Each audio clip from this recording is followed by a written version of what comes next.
Hey there, Nick Coombs here. Thanks for tuning in to 5 at 5. Hey, in recent days, I've been thinking about my plans that I had for the year 2020. The year 2020 was meant to be the time where those of us, like myself, who like kind of being goal-oriented and setting annual goals and having strategies and casting vision, that we were able to co-opt the name 2020 Vision and communicate just how pumped we were, how excited we were, and how confident we were that all that we were hoping to achieve was surely going to come to pass in 2020. Because our 2020 vision was so clear. And then the real 2020 came along. The real 2020 showed up, and all my plans for my 2020 had to take a back seat. And as I process that, I'm reminded, and perhaps you need the reminder today, that God's plans are better than my plans. I heard a quote recently from C.S. Lewis.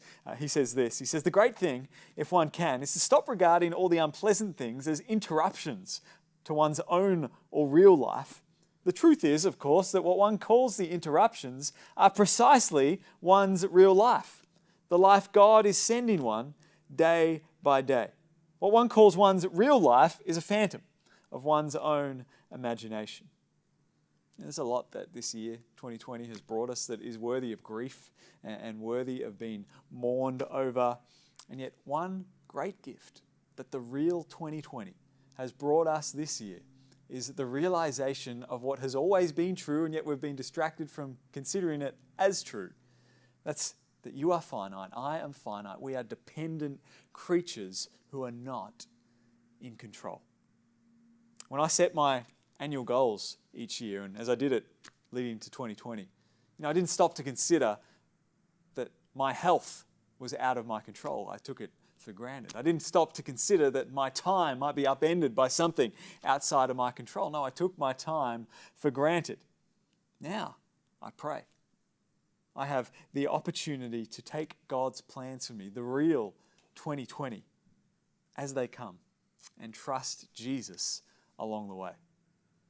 In Romans chapter 8, there's that great line that Paul writes for us in verse 28. He says, "And we know that for those who love God, all things work together for good, for those who are called according to his purpose."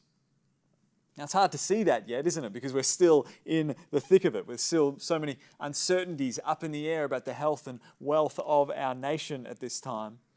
And yet this verse gives us hope in the midst of uncertainty, that God's plans are for our good. Perhaps we're too close to it right now, but in years to come, we'll look back and see how God has worked the real 2020 for our good, for your good, and for the good of this world. One good he's already working in me is to help me see who I really am, dependent upon him. Hey, keep looking to Jesus with me, sitting on a hill.